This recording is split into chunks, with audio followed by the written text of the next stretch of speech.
Alright mga kapambihira, kumpirmado po mga kapambihira na transfer po ang pera ni Dave sa bank account ni Ramil Manalastas. Pero bago po yan mga kapambihira, welcome back po sa ating channel, Brother Jose. Sa mga di pa po nakakapag-subscribe sa ating channel, ito po ang ating channel, Brother Jose. At sa mga nanonood po sa Facebook, ito po ang ating Facebook page, Brother Jose, 37,000 followers. At sa ating YouTube, 107,000 followers. Ayan. Welcome back po muli sa ating channel mga kapambihira. At meron po ako sa inyong ipapapanood kung paano po natin napatunayan na ito pong di umano na pera po ni Dave na iniipit base po sa mga manonood na ito pong pera po ito ni Dave ay kumpirmado po sapagkat ito po ay nabanggit po ni Dave sa kanyang interview sa live ni Ma'am Daisy, Lovely Daisy Channel. Okay, ipapapanood ko po sa inyo. Ito po yung video. Mga kapambihira, panoodin po natin. Sila po nagsabi, wag po tayo magpapaano sa pera, ba't parang bumabaliktad? Matagal na, hindi mo lang nakita kaagad. Kung sino po yung nagsalita, sila po gumagawa. Tama. Dito Taki, short dito tabi dito, hindi bibigay na Tekram ang pera mo, panlaban niya, ayaw daw niya ng mga sponsor, MMS sa Tekram mo. Kuya mo na, may pera na. Wow! Gusto ko lang po i-clarify, sabi na, ayaw po ng mga sponsor. Oh, kami Sabi po na Tekram, okay. Ganito na lang po, para mabilisan tayong kwento. Kinukuha po natin today yung pera, ano pong sabi nyo? Nasaan po kayo? Nag-chat po ba kayo? Hindi. Sa in short, sila Tita Daisy na po yung kukuha. Sila na po yung mismo nagbigay, sila ang kukuha. Okay, ganito na, next naman po tayo. Sa grupo naman po nila, sa Lord Deville po. Ano po sabi nila nun sa inyo? Sabi bibigay daw pagkatapos magsisinda kami ng license sa live nila screenshot ginawa namin. Tapos ano sabi na naman gusto naman nila. Kayo sa inyo daw yan, naiwan. Di ba? Kasi wala na sila ibibigay. Sino bang may salamin? Punta na daw sa CR. Harapin na po natin yung katotohanan na wala na silang ibibigay. Nabili naman ngayon ito. Ayaw po sa akin yan. Sa mga sapatos mo. Kasi kayo na po yung 3 million lang sa kanila na. Pero kasi yung kita nila sa akin. Kukunin ko, sige. Yun na lang po yung kukunin ko sa kanila. Yung 3 million na yun, sa kanila na po yun. Almost 3 million sa kanila na. Pero ang kukunin ko na lang po is yung kita. Yung kita sa mga vlog mo. Okay? Yun na lang po yung usapan. Okay po ba yung Tita Daisy? Oo naman. Malaki din pala yun. Ibinigay ko nga sa'yo yung kinita ko eh. Malaki ang laban mo doon. Tatlong palapak na magagawa mo niya. Di ba? Tama po. Wow. Sino gagawa ng plano? So base po sa kwento, base po sa statement ni Lord Deviel aka Dave, ay meron po siyang nagkakahalaga na 3 milyong piso. Okay? At according po sa kanya, ayun po ay nasa mabuting kamay na. Wala na daw po silang maibabalik. Okay? Wala na daw po silang maibabalik. At bilang pagkumpirma po sa kabilang panig, kasi baka po yung itong panig lang ni Dave ay sasalita patungkol dyan sa pera na yan, bilang pagkumpirma sa usapin na yan, ipapapanood ko po sa inyo, pakinggan po natin kung paano po isasaysay ni Ramil Manalastas na inamin po niya mismo. Inamin po niya mismo na i-transfer niya ang pera ni Dave. Saan ba itatransfer? As usual, itatransfer po yun from account ni Dave to sa kanyang account. Okay? Pakinggan po natin, ito po yung video mga kapambihira. Tito, ayan. Thank you po, Tito. Meron po kasi, well, mapag-usapan naman natin ito uli bukas. Pero halimbawa po sa grupo ni Tita D, meron po kasi silang, syempre, ang statement po ng founder, Gusto ko personal. Lahat, yung mga individual, hindi siya. Wait lang. May statement yung founder na lahat nung naibigay ng group nila ay, syempre, Dave. Obvious naman yun. Pero may mga nagme-message po kasi na member po nila na ayaw po nila nun. Kaya wala pong karapatan, no? Wala akong karapatan si Tita D na pangunahan niya yung desisyon ng mga naging member niya before na siguro akala Nag-send siya ng nag-send siya ng ito po yung mga napadala po namin. Ay hindi niya pwedeng i-claim 'yan because hindi marami sa mga ano niya na yun yung banggit. Kasi hindi niya pwedeng hindi niya pwedeng pangatawanan yun na hindi siya pwedeng pumosisyon na siya yung magdidesisyon. Kung yung mga member mong kasama ayaw naman sa ganon, ibang usapan po yun. Si Tita Daisy naman, sa daming taon nyo kaming binibigyan ng sama ng loob. May lakas pa ho kayong loob na ganyan. Well, again, pera po ni Kuya Dave yun. At sa amin lang po, with this situation na nangyari, kasi hindi po kasi ito po yung inaasahan po nating mangyari. Siyempre, kung hindi naman po ito mangyayari, ba't pa ho namin kayo tatanungin kung tuloy-tuloy naman ho maayos? Kaso po, nagbago po yung panahon at kailangan nyo pong malaman yun. Magbabago po ba yung desisyon nyo o hindi? Kung hindi, respeto ho namin yun. Kung magbabago, respeto ho. Kami ho, wala naman po kaming makukuha po dyan. Tutuusin po yung iba naman, kahit anong gawin mo dyan. Pero pinili po namin i-save kasi nga, hindi naman laging Pasko. At least, may mga panahon nga na, yun nga, nasabi ko naman sa live, na tinransfer ko yung pera niya kasi nga lumalaki yung ulo. Sinabi ko naman po yun sa kaila Tito Ading sa live nung nakaraan. Kasi nga ayaw ko yung parang ganito. Parang, pero nag-okay na ho kami noon. Tapos bigla na lang ganito. Kumbaga sana ang gusto mo sana mangyari is para mawala ito sa pwedeng maging dahilan ng paglaki ng ulo niya. Tinatanggal mo yung dahil marami kang pera. Ganyan. Kaya ginawa mo yung gano'n. Alam naman yun, magpag-uusap kami. May mga madaming nga lang. Kaya sa face-to-face na lang. O diba, inamin po niya na meron po talagang nagpaabot ng pera kay Dave. At itransfer po niya sa kanyang bank account. Confirm po mga kapambira, saan ba niya itatransfer? Wala namang ibang dapat pag-transferan, di ba? Wala naman pong ibang dapat pag-transferan ng pera. So ito po base po sa atin pong pag-iimbestiga, ay meron daw pong resibo yan. Meron daw pong resibo yan, nga lamang hindi pa po natin pwede pong ilabas kasi po ay ipinagbabawal pa. Okay? Pero ang gusto ko lang pong bigyan din sa inyo mga kapambihira, yan pong usapin na yan ay totoo. Totoo po yan mga kapambihira na merong nangyaring pag-transfer ng pera.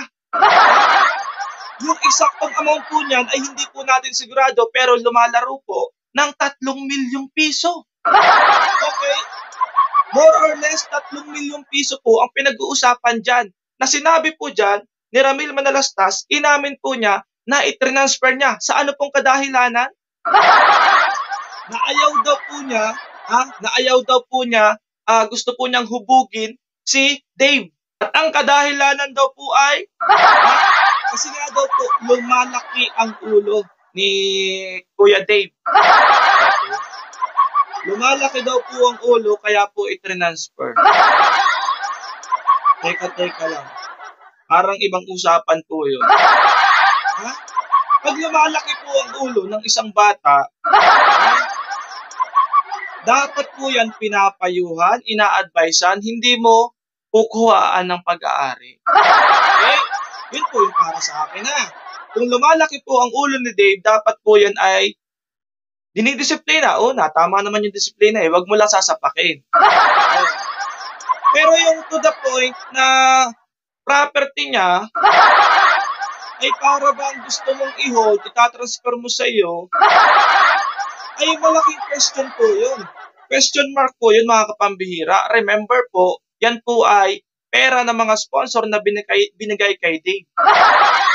At sinabi rin po ng kapatid mo dyan, according po sa live na yan, nandyan po sa nandyan po, sinabi po niya na pera naman yan ni Dave. Okay? Pera naman yan ni Dave. Pero, gusto niyong tumbukin yung puntos na kahit pera yan ni Dave ay mga sponsors pa rin ang masusunod. Ano ba talaga? Diba? Ikaw na rin po yung may sabi na, kuya, pera pa rin yan ni Dave. Okay? Pera pa rin yan ni Dave. Tapos, gusto niyong i-hit yung point na ang masusunod pa rin ay mga sponsors. Kaya ninyo, ini-hold or sasabi nyo, sinisave, at ang dahilan lang na niya ay lumalaki yung ulo. Hindi ko po magets yung point doon. Anyway, sinabi po kasi ninyo sa first live ninyo, mga sponsors pa rin yung masusunod. And then, dyan sa live nyo na yan, sinasabi nyo na pag-aari yan ni Dave, pera yan ni Dave. And then, sinabi nyo later on na, sinabi nyo naman ulit na sponsors pa rin na masusunod. Ay, medyo magulo po yan. Medyo magulo po. Mamili lang po kayo ng isa. Mamili lang po kayo ng isa. Sino ba talaga ang dapat masunod dyan? Kayo po, mga kapambira, sa mga nakakapanood po sa atin dito. Ako po ay nagtatanong lamang naman. Sino po ba talaga ang dapat masunod sa mga ari-arian ni Dave? Ha? Sa mga ari-arian ni Dave na galing sa mga sponsors, sa mga kaperahan ni Dave na galing sa mga sponsors, sino po ang dapat masunod? Well, kung ako po ang tatanungin, yun po ay maliwanag na pag-aari na po yun ni Dave. Kasi binigay na po yun para kay Dave. Diba? So yun po ay pag-aari na po yun ni Dave. It's either gamit man yan, damit, sapatos, etc., alahas. Kay Dave na po yun. Including the money. Kasi bigay po yun para kay Dave. Okay. Puntahan natin yung point nila na ang masusunod daw ay mga sponsors. Sa tingin po ninyo, mga kapambira, may katarungan po ba yun? Bigyan po natin ng pagkakataon yung point na yun na pwede nga naman na mga sponsors ang masunod kasi pera nga naman nila yun. Sila yung nagpadala nun. At kung sakasakaling babawiin po ng mga sponsors, ay maaari nga po itong bawiin. Okay. Sa tingin po ninyo, mga kapambira, alin po dun ang mas matimbang? Ha? Kay Dave na yon o sa sponsors pa rin? Kasi po, kami po mismo ay naguguluhan na ano ba talaga yung pagtingin ninyo sa mga bagay na yan? Kay Dave na o sa sponsors pa rin until now? Kaya nyo nakagawang i-transfer yung pera ni Dave sa account ninyo. Kung atin pong i-aanalisa ang inyo pong pagtanaw sa mga bagay na yan, kinukonsider pa rin po ninyo na yan ay pera ng sponsors kahit po sinasabi ninyo na kay Dave na yung pera na yan. Okay? So, total, sinabi po ninyo na sponsors pa rin ang mga masusunod. Ano po yung nababalitaan namin? Ano po yung naririnig-rinig namin sa mga comment section na nag-PPM na daw po sila sa inyo at binabawi na po yung naipadala nila kay Dave. Bakit po until now ay hindi pa rin kayo nakakapag-reply or wala pa rin kayong paramdam sa mga bagay na yan? So, even the sponsors ay nalilito na alin ba talaga ang stand ninyo? Pera yan ni Dave o pera namin yan? Kami ang masusunod. Diba? Nakakalito na po. O baka naman meron kayong third option. Baka lang naman na kami ang naging daan ng pagdagsa ng blessings na yan para makarating kay Dave. So may karapatan din kami diyan. Yun po ba isa po sa sa pinanghahawakan din? Kasi kung sinasabi po ninyo na pera ni Dave, pera pa rin yan ni Dave. Tapos sasabihin nyo na sponsor pa rin na masusunod. Doon pa lang po sa mga statement na yon, meron na pong salungatan na nangyayari. Magkasalungat na po yung dalawang statement na yon. Diba? Ako lamang naman po ito po ay ating reaction lang patungkol sa bagay na yan. Binigyan ko pong diin kasi yan po ay requested kasi hindi po masyadong napapansin sa ating mga live stream. Kaya sabi po niya ay pagtuunan daw po natin ng pansin itong clips na to, 1 hour and 50 minutes and 30 seconds, nadyan po yung sinasabi po nila na transfer po nila yung pera ni Dave. Okay. So yung mga kumakalat na balita na meron si Dave na milyones is katotohanan po yun, mga kapambira. Katotohanan nga po yun, mga kapambira. Ang tanong lamang po dyan, ang tanong na lang po dyan ay, ito po yung mahiwagang tanong, mga kapambira. Sino ba ang dapat makinabang sa mga iyan? Okay? Ha? Makatarungan bang bawiin yan ng mga sponsors? Makatarungan bang i-hold ninyo yan nang hindi sabihin ninyo na bayad na yan sa pag-aaruga ninyo kay Dave? Or nagastos na or nasa CR na? Or tama lang ba na kuhain yan ni Dave? Oh? O sabihin ni Dave na, kasi may sinasabi rin po si Dave na, oh sige sa inyo na yan kasi alam niya wala na kayong isusoli.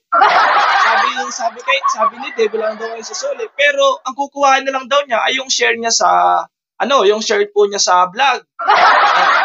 Pero ako po bilang advice ko po kay Dave, medyo tagilid po yun. Kasi yung share mo sa vlog, Dave, wala naman yata kayong agreement.